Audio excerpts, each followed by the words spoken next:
Hello and welcome to this week's Different League show, sponsored by Betfred. Not quite sure what to talk about this week. It's been an amazing few days, hasn't it? It looked like on Sunday night that English football was about to change forever, and yet just 48 hours later, the idea of the European Super League is absolutely in tatters. Lots to talk about with Mark Landon and myself, and we're joined by Michael Brown. Brownie, how are you? Good. You? Some week to join us, isn't it? Always something different, isn't it? I thought I'll come and join you. We've got lots to talk about. Hopefully, we'll get into it and see what comes of it. Let's get straight into it. This week's big talking points. Obviously, only one place to start: the European Super League. Ever evolving story. We're here Wednesday morning, where the proposed European Super League is pretty much in tatters now. All 6 English teams have backed out, although other clubs are actually look like they still want to do it in some kind of format. Mark, look, this is a massive triumph for fans and the future of English football. Money was being prioritised for greedy owners over history and tradition and football itself. How big a disaster would this have been for you? Oh, well, it would have been the end of sort of particularly English football as we know it, because the Premier League would have carried on, of course, and you would have, you know, either without the Big Six or with them playing, you know, almost B teams really, because the Super League would have taken precedence. But it would have just devastated the game to such an extent that you know, we just wouldn't know football as it is now. I mean, can you imagine a time when you know, Manchester United and Liverpool sort of weren't part of the English game? It wouldn't have felt right. I'm pleased that it's been stopped for now at least, and I do think as well that the clubs have massively overplayed their hands now, because with UEFA and with, I suppose, with the Premier League, the threat always was, well, we'll go and create our own league. They won't be able to say that anytime soon, that's for sure. No, I mean, what were your thoughts, Brownie, in the proposal? I mean, no relegation as well for the big boys. It's against what sport was about. I thought Pep spoke very well when clearly he was under pressure at the time as to which way he was going to go. And as Mark says, realistically, it would have been a second string for the Premier League, wouldn't it? It would have been. You've seen managers under pressure against their owners. How did they do? Seen Jurgen Klopp as well. And it must have been so difficult to think, am I saying the right thing? What do I do? What's the lead up from the club? Would they have had any clarity from above as well to be able to say what they wanted to say? Like you say, no relegation, something to aspire to. We've seen West Ham United just getting to 4th in the Champions League, and we've seen the improvement of Manchester City over the years, from new owners, more owners coming in at different clubs. Where does it go? Do you know, that's the whole love of sport, the winning, the losing. And it was a huge shock, as you say. It was like, what? How will it work? What's going to happen? Is the Premier League over?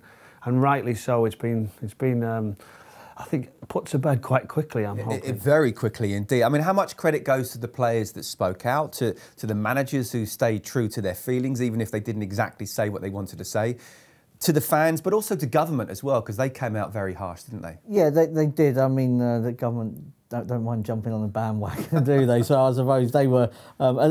One time we don't mind them doing that. No, but I mean, you could argue that, you know, what have they been doing, not getting more involved in many years, and that's not to say they should be handling football affairs completely, but it seems they only seem to step in every now and then, and you know, been big controversy over whether government were involved in the Newcastle takeover and stuff like that. So I mean, I think that they do need governance, because quite clearly you run the risk of certain teams, and it's not that different really to what they were trying to do really with the big project. I can't remember what it was called. You know, where they. Mike, is this just cash though? Is it purely just a cash decision, do you know, from the owners to think, right, how do they generate more? I think it is, and I think for many of them, they will look at something like NFL, which generates huge income, and they know it's coming every single year. And the argument is that a team like, say, Juventus can't plan for the future if they don't know they're getting X amount of money in every single year. But that's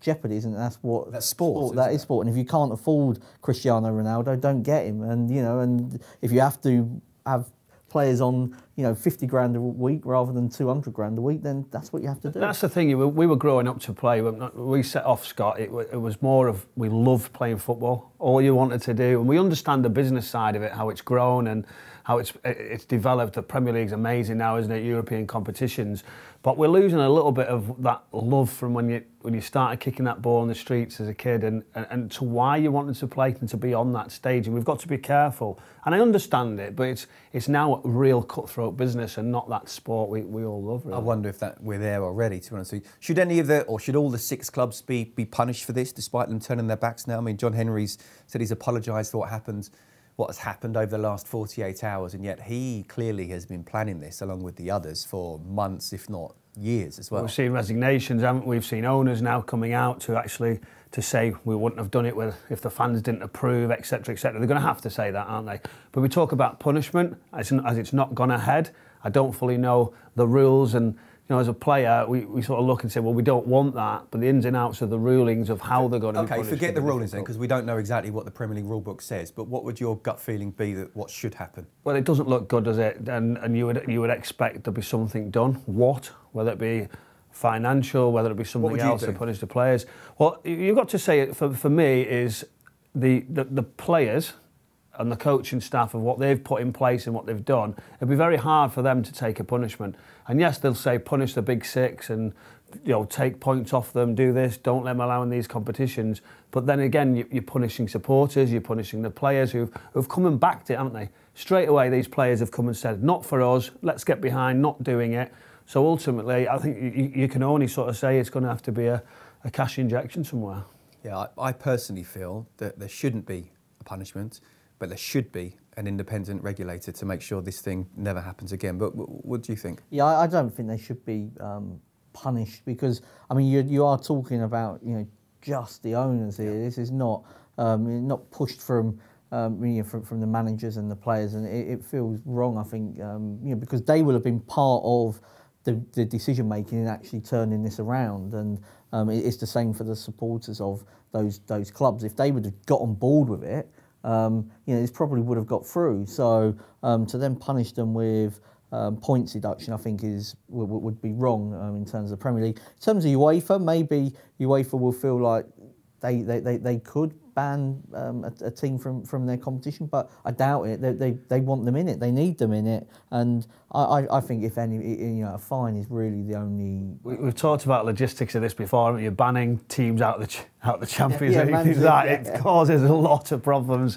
and we don't need to see that. No, and the ESL have basically said they want to continue to look for ways to get what they want. Spurs' statement was interesting for me about never standing still and constantly reviewing competitions and governance to ensure the game continues to evolve. I think we know what that means. So how do we make sure that this isn't something, I mean, we could talk for hours about it, but how do we make sure this is something that's not just a can kicked down the road, that actually it's stopped here and now, because this has been brewing for years and little projects have been coming up for years. We can't have something where it's almost like, right, a few years down the line, we can't do anything about this. Well, it's going to continue. Pretty much the Spurs statement have said we want to continue looking into avenues to make things better, to improve our game. So it'll be tough to actually say we're just going to stick in this particular format. It's having that control, isn't there? That everybody, it suits everybody going forward if there is to be a change. And you almost say don't fix it if it's not broken type thing. And it's a difficult one, but I think they'll always be looking. The next financial deals, the next TV packages, the revenue is always something that they're going to try and improve. Do you feel though this is a real time, this is the perfect time to reset in English football? Obviously on the one hand we've got clubs at the top end thinking they should have more money, but we look at the EFL, you're invested in the EFL as well, I am, we all are really. In terms of English football, the divide has never been bigger. Is this now the time to try and bring that divide a little bit together, or is it just about trying to appease the big boys? Well, I'd say the big boys are the ones that will generate the money that will eventually flow down, isn't it? But then aren't we then just literally bowing to what they want and eventually then something like this is going to happen It's again? already increased in such a big way that the money's not filtering down. We know that the Premier League's That's my getting point. bigger. Is this the time and to the lower reset clubs? now? I've been in League One, League Two, managed there, and you start to see the levels of budget, the levels of, you're saying, on level playing fields. The cash is not there. So it can't get any worse. How do we make sure it is there? This is something we've grown up and loved for many years. We talk about tradition, the whole pyramid system. We've got to keep, it's got to be sent down. It's got to be. And what's happening, and we understand why it's happening. They say they're creating all the revenue, but ultimately not all of them are there to stay every year. There will be somebody else who'll go to be in the top 6, top 4, whatever. You know, as we've seen rise of certain clubs. Manchester City were a big club, had difficulties, then they've come in such a big way, and then others will do that. So we've got to remember what's behind. We've got to remember where those players come from, and it still needs improving. That it's got to be. We need to improve League One, League Two. We've got to do that. I think it's so important going forward. National League's getting stronger at times. But you know, as someone who's growing up and seen all the leagues, it's your dreams, isn't it, to actually come from the National League, League Two, League One, and players go out on loan, and it's getting less and less, I think. Final word with you then, Mark. Well, I think one of the problems that sort of the Premier League has is with the Championship more than sort of League One and League Two, because they sort of half of the teams in the Premier League see the Championship teams as direct rivals and don't want to filter it down one division. But they can't have it both ways, then, can they? No, I think it is really a tough one. I think where we'll end up in sort of the next 10 years is with a massive Champions League that involves sort of more of the teams that are maybe, you know, it could be 6 or 7 from the Premier League. And so a Champions League, Division 1, Division 2 type of... Well, I think it will still take place in midweeks, but I think it will become this sort of all-encompassing sort of, you know, where you will, you know, we used to have one team representing in the European Cup. Then it was 2, 3, up to 4, and it could be 5, depending on who wins various other competitions. I can only see that increasing because they will look at it and say, well, you know, how can Roma not be in it, and then, you know, some team that finishes second in a sort of middling league, or, you know, how can Liverpool or Chelsea not be in the Champions League? So I think that's where eventually it will end up, because, and that maybe is what Daniel Levy was talking about there, about evolving it, where it does, you know, it is teams that have got sort of higher coefficients that end up in the Champions League. That's where I think it will go. I'm not saying I'd massively enjoy it, but I think that's where it will go. We've condensed about a 10-hour chat into about 5 minutes, but look, there's still other things to talk about, and obviously the game previews as well. And I can't believe Jose Mourinho's been put to the back burner for now. I mean, it makes me laugh again, you know, Daniel Levy's statement saying, on a personal level, I've enjoyed working with him and regret that things have not worked out as we both envisaged. He hasn't even given him a full season in charge. You know, probably unlikely, but they're still in the race for top 4. Big cup game final coming up at the weekend as well. I'm no Mourinho fan, I have to say, but what have you made of the sacking?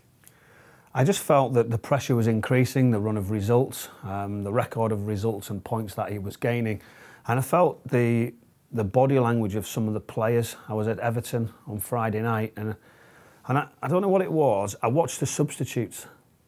And something I've been there before, when you're not really having the managers under pressure, and they all came out really late and just really didn't seem that they were on board. And something just said to me, something isn't right today. And I said to the commentator next to me, I said, I don't feel like the situation's correct. And ultimately they've come out and made the decision. They probably felt it's no better time to make it maybe go away as good as possible with obviously the news of the week. But what about the timing, though?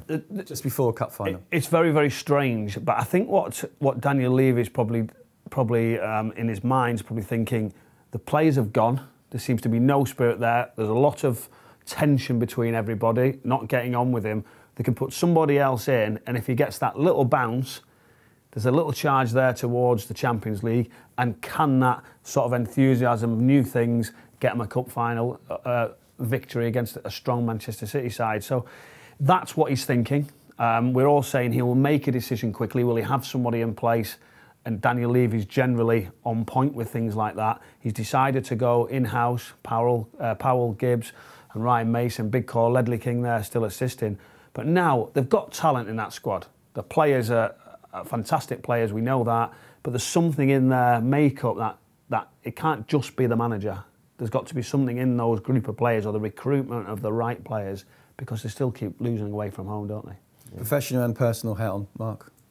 What's your feeling about Jose going? Well, I think from a fan point of view, I'm happy. I mean, Ryan Mason's face this week when he was sort of in front of the media, it's like he wants to be there and he's happy being there. Mourinho I mean, that Everton, he was so grumpy. Something had clearly gone on. He didn't get up off the touchline the whole game. Didn't try to sort of, if you go back to sort of the early days, he was on the touchline running around, and Spurs were doing like Mourinho cam and stuff like that. He was as miserable as what you've seen him sort of ever. And when he goes, there's no getting him back. And you look at all the players he's fallen out with: Aurier, Toby Alderweireld, Bergwijn, Danny Rose, and Ndombele, Dele Alli, Gareth Bale. I mean, this was a dressing room that under Pochettino was harmonious, and it was probably one of the nicer dressing rooms around. And I do wonder whether Mason, having played under Pochettino, and he's already referenced Poch a few times, whether Daniel Levy's just hoping to get that just a bit of warmth back in there, really, rather than anything else. And the players can, with a smile on their face, just I suppose put a bit more effort in. So from a Spurs fan's point of view, looking towards your first possible trophy since, 2008? Who would you rather have in charge? Mourinho had more chance of winning a one-off game. I think that's fair to say. So can he not have waited a week? No, I don't think he could have, because I don't think it's that. I don't think it's, in the grand scheme of things, I don't feel like it's massively important. The long-term plan for Tottenham is to try to improve the league form, and Julian Nagelsmann is the number one choice. But even if he comes, he's already said that Ryan Mason's going to the end of the season. So what does an extra week make if there's a chance of winning a trophy? But Bayern Munich are sniffing around Nagelsmann as well, and I think that Levy probably felt like if he wants him, he needs to make it clear that the vacancy is there. And also, I just think Mourinho had run the team into the ground. I mean, Michael spoke about the apathy on the bench. It felt like it was in the team as well against Everton. I mean, there wasn't. They were fortunate, weren't they? The two chances came to Kane from nowhere. And yes, he finishes like he does. I just feel, and I've seen it, when it goes, the dressing room can't be lifted. It's sort of, you're just going through the motions. That's what Spurs are, and that's what they're obviously thinking. Just get some change, get some light onto the training ground, bit of enthusiasm, new, fresh people taking the sessions. Really interesting. Because the ability's there, Scott. Interesting listening to you. I mean, quite happy to not necessarily sacrifice. Obviously, you've still got a chance of winning, but it's not necessarily about winning the trophy this week. It's just getting Mourinho out. I spoke to somebody who was sort of saying to me, like, one of the worst things that could happen is if Mourinho takes credit for a cup final win and sort of, spends, when he did get the sack, spends the next sort of 6 months saying how brilliant he was and he'd won a trophy. And, I mean, Daniel Levy's done this before. So as a Spurs fan, you're willing to sacrifice that? Well, we're not. We don't know, do we? I mean, no, you don't, but you're not giving them a chance. Yeah, but I mean, Mourinho lost 3-0 to City not that long ago.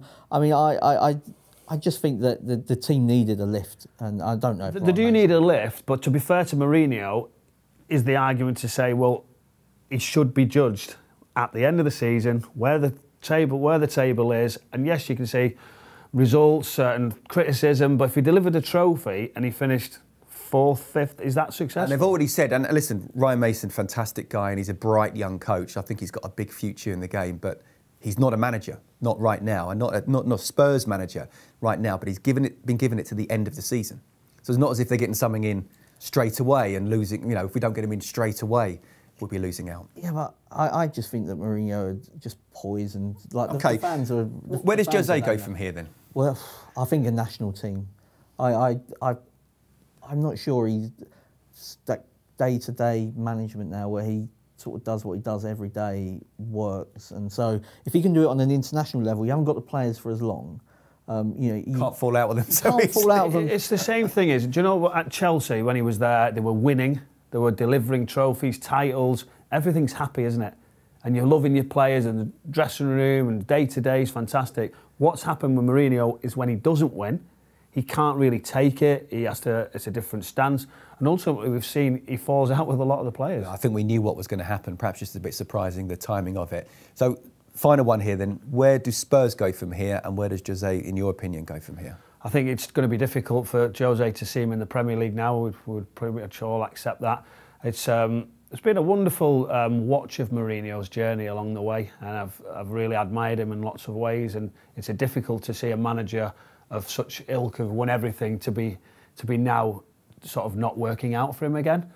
So hopefully he gets somewhere else and delivers something going forward. But with Spurs, it's something, they've got the best ground, the best training ground, infrastructure's there, they've got some great players, but they seem to be in this same scenario, don't they, where they just can't win or deliver higher up the league, and that's something they've got to improve. So the next manager is going to be probably, you say it, one of the most important.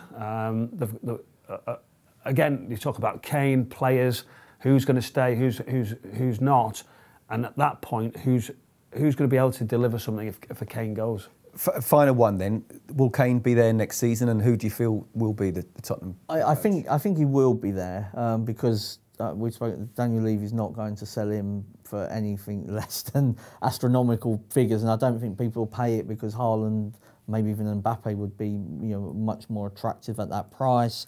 In terms of who it will be, I still feel like Nagelsmann will probably go to Bayern Munich.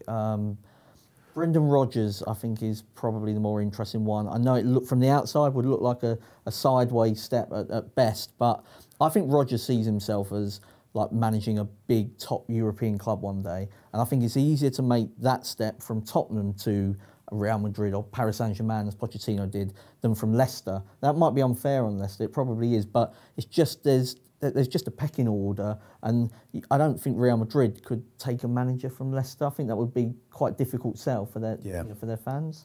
Okay, well look, final one on the week's talking points. Things have happened on the pitch, believe it or not. Have they? We've had a relegation, we've had a promotion. Sheffield United down. Let's talk about them. What went wrong? Do you feel they can bounce back straight away? What state are they in right now? It's a difficult situation for them. They've got a good squad of players for the Championship, a little bit of improvement. I think they'll have to sort of trim that down. They're probably heavy on numbers with what they've got. Injuries has been really, really difficult for them. The recruitment side of it in a Premier League era, yes, they've paid some money on fees, but actually weekly wages, they can't get a certain player to play in the Premier League. So the difficulty for them is Chris has set up a system to play in that suits that squad, and work rate, we've seen their stats are one of the highest, the same as last season, possession, everything like that. It's just actually creating and conceding. Both ends of the pitch has been difficult. Confidence would probably be one of those. So again, we're going to talk about the appointment. Who is that person going to come in? Are they going to be able to change the style with these players with some more money to do that, or is he going to come in and keep a similar group, similar style of play that would suit them? So ultimately it's down to the owners now. They're looking. Give us a name in your opinion. It's so tough, isn't it? I mean, I haven't got one, and I know they're looking. They've come out and said they're going to be the end of the season. I think from a manager now looking in who is interested in that post, the relegation's a good thing. It's done, and I always felt you wouldn't want to go and take the club for that amount of period of time, where you'd want to go in the last couple of weeks, couple of games, feel your way and see what's needed. And now I think it's more attractive for somebody to be appointed now. Norwich are up, Watford on the verge. Well done, Scott. You tipped Norwich at the start. I did. I just think the model they've got, not just with Daniel Farke, but Stuart Webber as well, it was absolutely perfect. I think they knew what was going to happen last season. My question now is, what do they do for next season? I don't think they'll change their philosophy, but how do you think they'll do? And it does look like Watford will go up as well. I feel like they're better equipped, and I think somebody like Buendia, who showed bits of it in the Premier League first time around, I think he has now come on again. What I would say is that I do think that they're too reliant on Pukki for sort of goals, and he did okay in the Premier League, but I think they need somebody else to at least push him along. They've got good young players that should be better this time around. They know what it's about more. I think the coach knows sort of and understands it. And the bottom of the Premier League is not great. There's a bottom 6 or 7 there that Norwich will feel like they can and should be competing with. Will they be able to keep all the players? Because they know obviously that they're recruiting well, they're developing players. to a high level. But again, it's keeping them. And what I would say is, we say they're more equipped. They play in such a way that we're ready to come back up. But when you start losing games, have you still got that style? Can you, it's a question in the Premier League, wasn't it? They were playing out, getting caught, and everyone's saying, can they change? Can they find something different? No, we're going to stick to do that. So they've got to be better at it, haven't they? They've got to find some sort of rhythm in different games. Can they change? Can they adapt? And it's hard when you're not winning. Confidence starts to change your decisions, and that's going to be the one going forward. If they get off to a good start, then it's going to be. But you lose a couple, and all of a sudden, are you still thinking, well, it's Harry Kane pressing me, it's Mo Salah. It's for me, it's a different aspect for them. Okay, yes or no? Do they stay up next season? At this point, I would say no, they won't. Yeah, okay, we'll wait and see. Well, let's move on to some game previews then, shall we? And first one up is the EFL Cup final on Sunday. Looking forward to this one, Manchester City against Spurs. Brandon, do you think what's happened with the European Super League, but also with Ryan Mason coming, I mean, I'm sure it will affect the players in some way, but how will it affect the players? Well, I think in a cup final environment, playing Spurs in a semi-final of the FA Cup, it was a Portsmouth side struggling, who didn't know where we'd go against a wonderful Spurs side. you think you had no chance. But in that dressing room, we found something that you've never found. And I'm hoping these Spurs players will find that sort of spirit. And I think with the change and with Ryan Mason and just a sort of a weight lifted, they've got match winners, haven't they? They've got flair, they've got ability that they can score goals. So I think there'll be much more of a threat. We might see a more open Spurs side as well that are going to go and attack Manchester City. Hopefully it's going to be a cracking game. And would that suit City though, an open game? Yes, it will. But they can also hurt Manchester City. And now Pep he'll just have a different way of thinking, how do I go about it? And you know how he looks into everything, doesn't he? He wonder what are these guys going to deliver? Where's Nigel Gibbs-Powell, Mason? What style have they been playing? They'll be scampering around, finding anything they can, and all eyes will be on the first game against Southampton. Yeah, there's that. You're right. There's that game before, and we don't know what happened with that result, but we don't know as well whether Harry Kane's going to be fit for this game. Can Spurs win it without him? Well, it's more difficult, but yeah, they still can. I think too often Spurs talk themselves down when Kane is out. I mean, you have to play without your best player sometimes, and Tottenham actually went to Man City. I know they lost the game 4-3 in that Champions League semi-final, but 4-3 was a good enough result. That was without Harry Kane. Harry Kane was off the pitch when they beat Man City 1-0 in the first leg of that Champions League game as well. Could these Spurs do it? It's not massively different. I don't think it's a massively different team. You've still got Son, and you've still got sort of players like Lucas, and Ndombele can pick a pass. Will we see Winks? Will we see Bale? I think that. Mason in his press conference said that he wants to attack. He wants to. And I think that the best way of beating Man City is to have a go, not in a sort of Kevin Keegan way necessarily, but to be so negative against them, I think just plays into City's hands when you just sit back and allow them to dictate. When Manchester United and Chelsea have beaten them sort of relatively recently, what they've done is they have been brave and bold and not stupid in the attack, but they've got pace on the counter, which is what Tottenham have got. I don't think Tottenham will win, but yeah, they can still do it. I think that's where Spurs are dangerous. Do you know, with the attacking options, Son on shoulders, that direct ball, when City are actually controlling the possession, as soon as they win it back, you've got that option.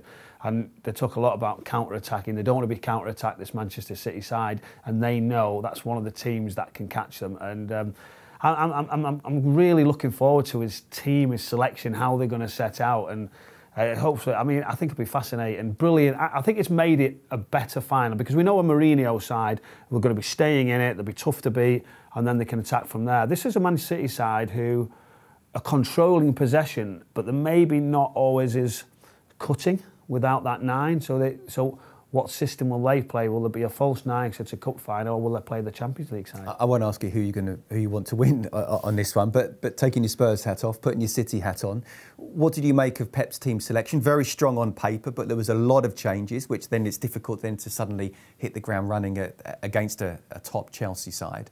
And do you feel in any way that will affect going back to Wembley 8 days later at all? Well, I think for me, I was asked the question, I was working on something else, and we said, what type of team would Pep put out against Chelsea?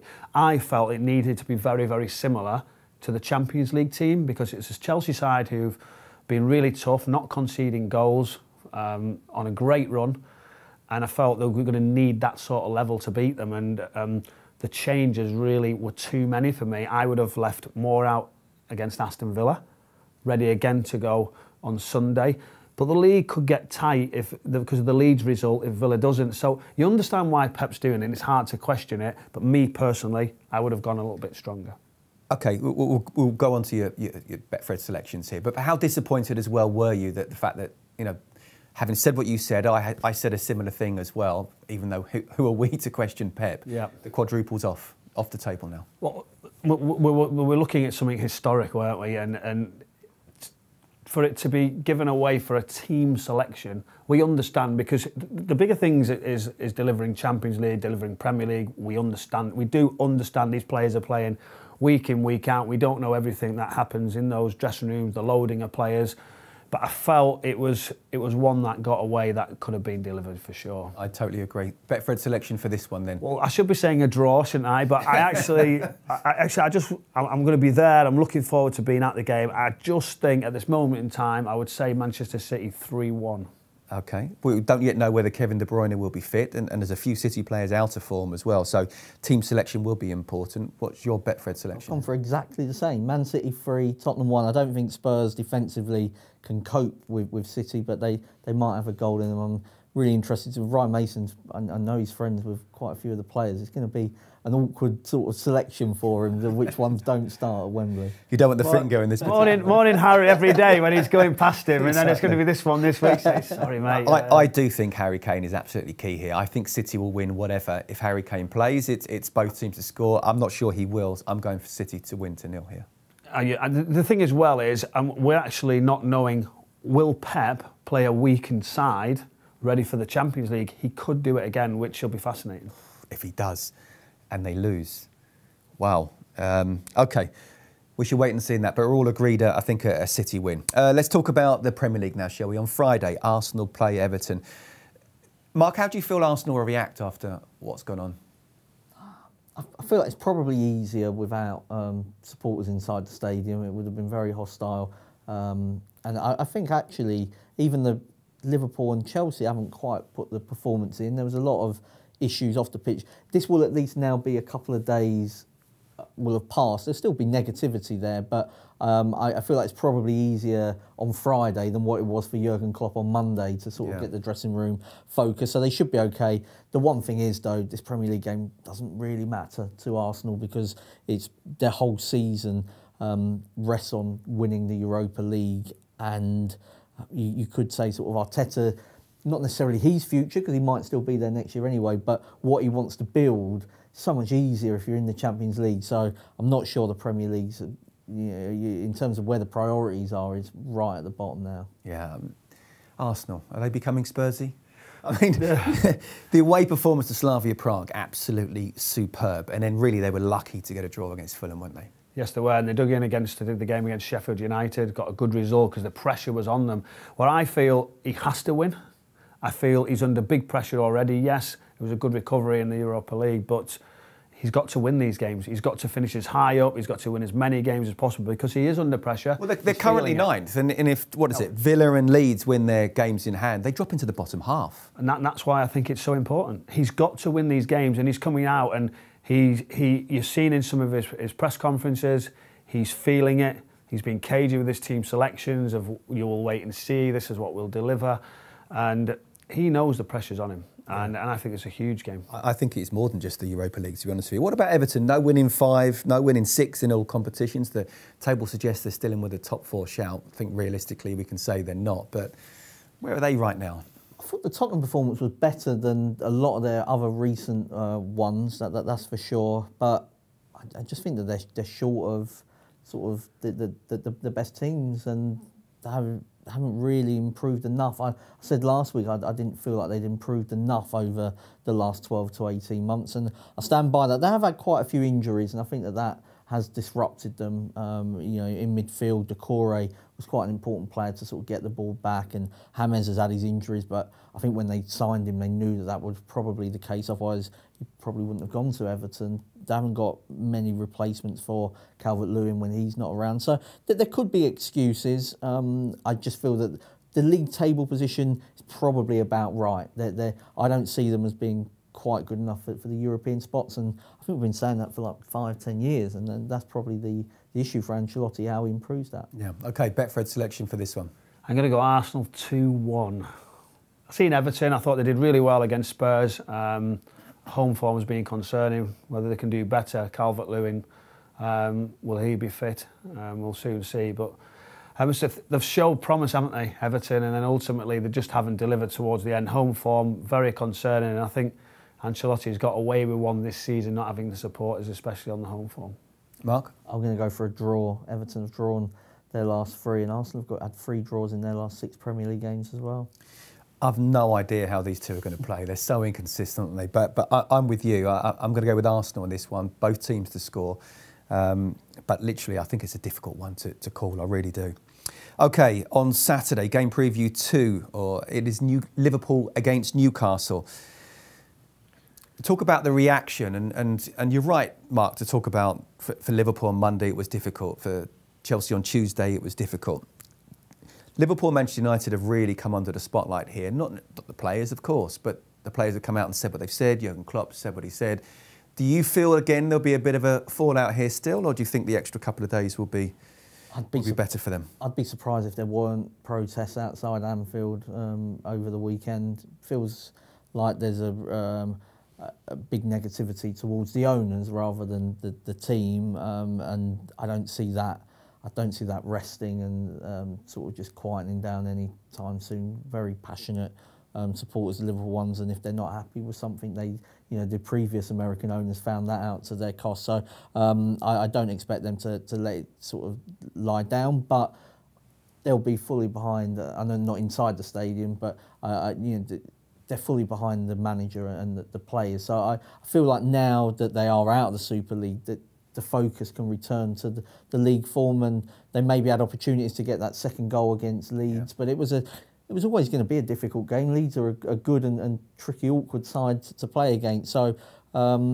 this is absolutely must win. They've got some decent fixtures coming up. They've got United, haven't they? But apart from that, I think Liverpool will fancy going on a really strong run between now and the end of the season. How did you see Liverpool's performance against Leeds? Did really well first half, had chances to get the second goal. Leeds came back into it, but they'll be disappointed they didn't see that game out, weren't they? Yeah, they will. I thought they would. As you said, once the game got started, the control possession, they looked hungry. They looked like they wanted to press. They really made it difficult for Leeds United, who have actually caused a lot of problems for teams, especially with their energy, the way they can run over teams. And Liverpool were up for it, creating opportunities.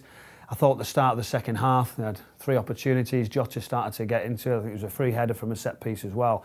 And at that point, you're thinking, they're here, they're going to go for it. But all of a sudden, Leeds United started to control the possession. They opened up the pitch.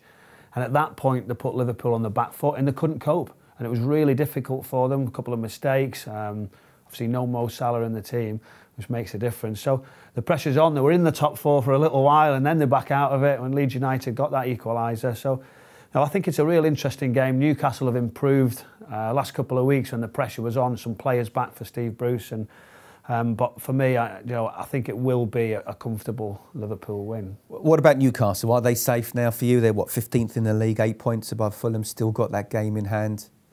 We talk about pressure, don't you? Steve Bruce was under it, and to go and get the results, it looks like now, because Fulham are not performing, that they're going to get away with it, unless Fulham can have that late surge. They've been in games we've seen so recently not to get the points, so I still feel there's points for Fulham, but it looks like now Newcastle have just sort of slipped away. But they have had a lot of injuries, lots of players missing, key players, and I think it'll be a difficult game, and I think Steve Bruce will be itching for the end of the season. Yeah, has Alan St Maximin saved Newcastle? He's been a big part of it. I mean, they look a different team when he's there, and you know, he's a joyful player and one that a little bit inconsistent, I suppose. But when he plays well, he is spectacular, and he can drag a team that's ordinary in a lot of places and make things a lot better. And obviously, you know, he's been a big part of that. I really feared for them when him, Almiron and Wilson were all out together. They've got the players back. Steve Bruce would have not enjoyed moments of that game against West Ham, but ultimately, you know, they've done well, and they've played on the front foot since the Brighton game. They've tried to play on the front foot, and you know, that's what they've got to do, and keep doing that. Okay, Betfred selection. I'm going to go lots of goals for Liverpool. Unfortunately, I don't think Newcastle will score. I think 3-0 Liverpool. I'm going to go for Liverpool -1. Newcastle, all of their defeats away from home have been by at least 2 goals. The only one that wasn't was Sheffield United. They've done fantastic. I do think they are safe now, but Liverpool to win 2-0 for me. Okay, moving on. The biggest derby in world football, West Ham against Chelsea. Scott Minto derby. Wow. Seriously though, I mean, how big is this game in terms of the race for top 4? It's amazing. I've been really pleased with West Ham, and the criticism was towards Moisey, and ultimately the players have gotten with the jobs. They've found a system, found a style of play, and it's a huge game for them to be sat in 4th. It was some achievement, and you know, David Moyes is saying it'll be his greatest achievement of his career. I think it would be up there to take them to that. It's an exciting one, isn't it? And it's a shame the West Ham supporters still haven't really witnessed any of this. That'd be a great atmosphere. It'd be amazing, and you know, I see it as a real interesting game. And will West Ham have the sort of the courage to come out and really put them on the back foot? Do you think they will? I think they'll try. I think they will try. Yeah, I think they'll try. But it's a side now who are comfortable when that's happening, keeping clean sheets, as we said. Thomas Tuchel said Chelsea were affected by everything that's gone on in the game against Brighton. Again, I'm hoping that I'm not going to ask this too many times, but do you think they can shrug it to one side, or do you think they still will be? No, I think that it's over with now, really, as far as, you know, Chelsea are concerned. I mean, somebody described it was like sort of Chelsea scoring a goal, like in the FA Cup final, with the scenes outside Stamford Bridge when it was sort of announced that they'd be pulling out of the European Super League. I think it will be done. As much as they will have been impacted by that, I also think putting the effort they did in against Man City on Saturday, it's a quick turnaround against Brighton, probably a little bit of a downer, you know, and understandable maybe they didn't reach those heights. And you've spoken earlier about when Pep makes changes, the team doesn't necessarily gel straight away. And Brighton are an awkward and a good side that I really We like Brighton, don't we? Yeah, I mean, you know, I didn't mention him for the job, but if Potter got the Tottenham job, I wouldn't be disappointed at all. But I don't think he will. But it was an awkward game, and I expect this to be an awkward game as well, but maybe one that will suit Chelsea as well, because West Ham have been conceding a lot of goals, and you know, Chelsea will back themselves to be able to shut down Lingard if he's fit and win the game.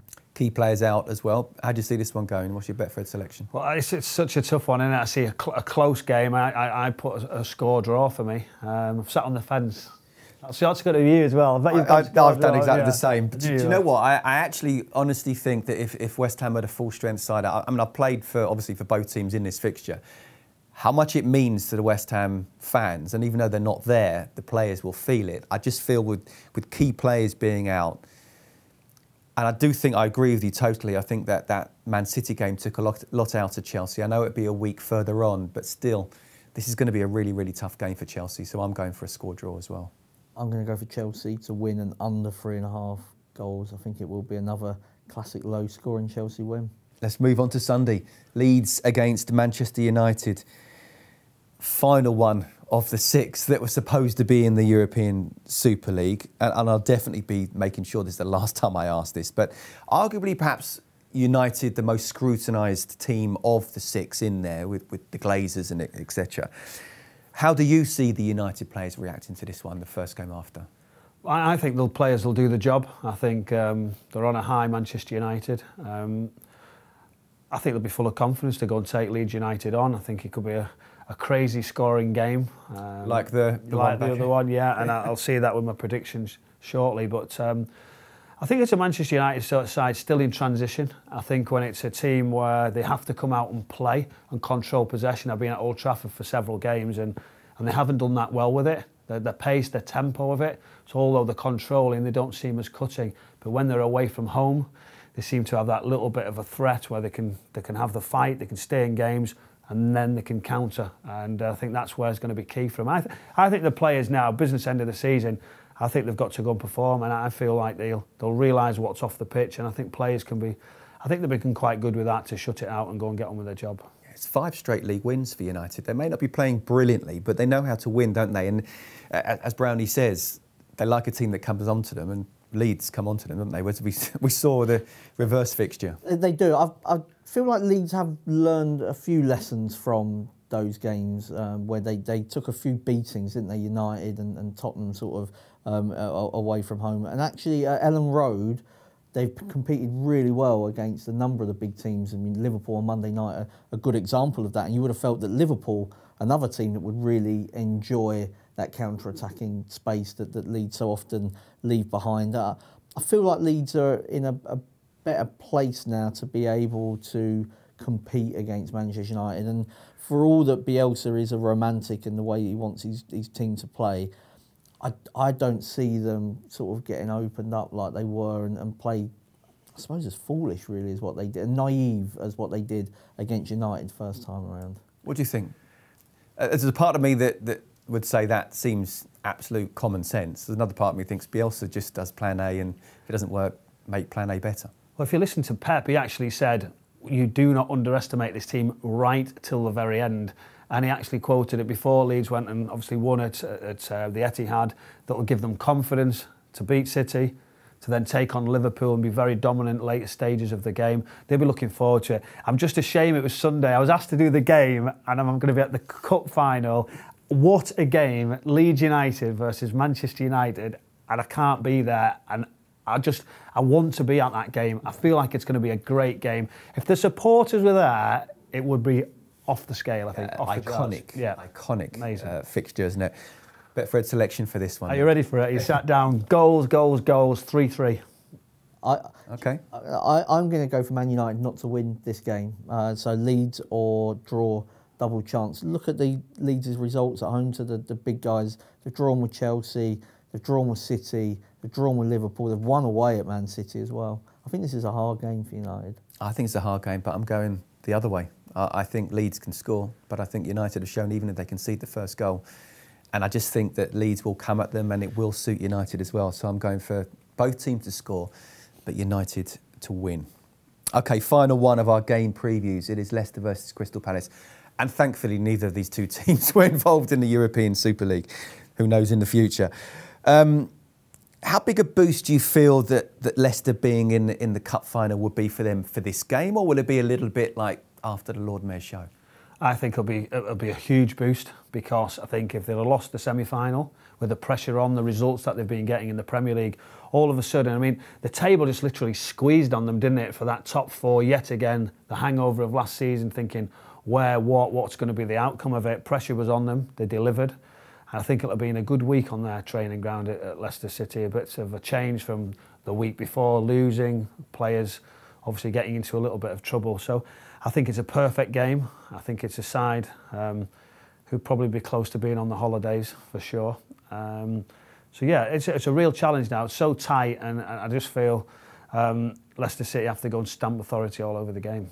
How much under pressure do you feel they are of dropping out the top 4 come the end of the season? Yeah, they will be feeling it after what happened last year more than anything. I mean, they shouldn't expect to be in the Champions League spots, but having been in it for so long last year and missed out on, the final day, for history to repeat itself would, I think it'd be a real blow to them, and they kind of deserve to be in it. I think they've played well enough over that 2-season period. Do you think they were so far in it that they actually thought, well, we're okay here now, we're sort of done? I think they did that last year as well. Yeah. I think they did lose a little bit of focus. Yeah, I think that's and then it's difficult to then just turn it back on. I don't think they're playing very well at the moment. It was a poor FA Cup semi-final that they eventually won, just about. So they need to snap out of it, because that final 3 matches they got, you wouldn't want to be needing sort of 5 points from that. No, Vardy and Iheanacho, though, I think they work well together. Iheanacho in great form at the moment. And where are Palace right now? I mean, you know, 1 win in 6, and as Brownie says, sand between their toes. You know, we're already thinking of holidays in a way. I mean, this feels like a team. There's 12 players out of contract, something double figures anyway, out of contract with a veteran manager. That you feel like there's going to be big change there in the summer, whether that's both manager and players, or just players, or just manager, and that I don't think that's a great recipe coming towards the end of a season in empty stadiums, to be honest. So it might not be the best finish from a team that, if they're not at it 100%, they can't rely on their skill, can they? You know, it's the organisation and hard work that gets them the points that they obtain every year. So are you leaning towards Betfred's selection here? Leicester to win to 0 would be my way. I mean, Palace not the most adventurous at the best of times. Brownie? Yeah, for me, I see it a real key summer for Crystal Palace. I really fear for them. They've got to be careful which way that they go. Recruitment, manager, they've got something there already that feel like they shouldn't be fixing too much about it. Players won't really, for me, want to get injured. And they'll say it however you want. They'll be looking, thinking, well, I'm going. It's right at the end of the season. We've only got a couple of weeks to go. Manager changes. That's where I feel like, as you said, they work very much on that team shape, desire, organisation, that little bit of extra something that Roy seems to get out of the players. And I feel that won't be there. And I say, for me, I don't think they'll score a goal. And I think it'll be 2-0 Leicester City. OK, I'm going Leicester to win both halves. I think we're pretty unanimous in that, and I agree. But I think Roy Hodgson would be there, and a lot of players will go as well. It's going to be really key who they choose, because remember what happened last time? It went in a certain direction, didn't work, did it? Best fantasy football picks this weekend, where we pick a player that we think will star. Who have you gone for?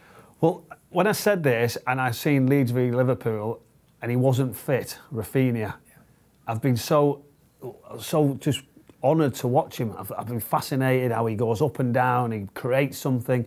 Both ways, by the way, as well. He's going back over.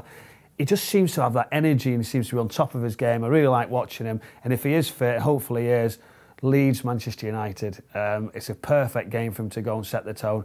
This is where he's got to deliver to really make people see what his strengths are. Yeah, he's been superb, hasn't he? Hopefully he will be fit for that one. What do you think? Lewis Dunk, the defender, obviously, you want clean sheets. They've got Sheffield United, so a good opportunity for a clean sheet.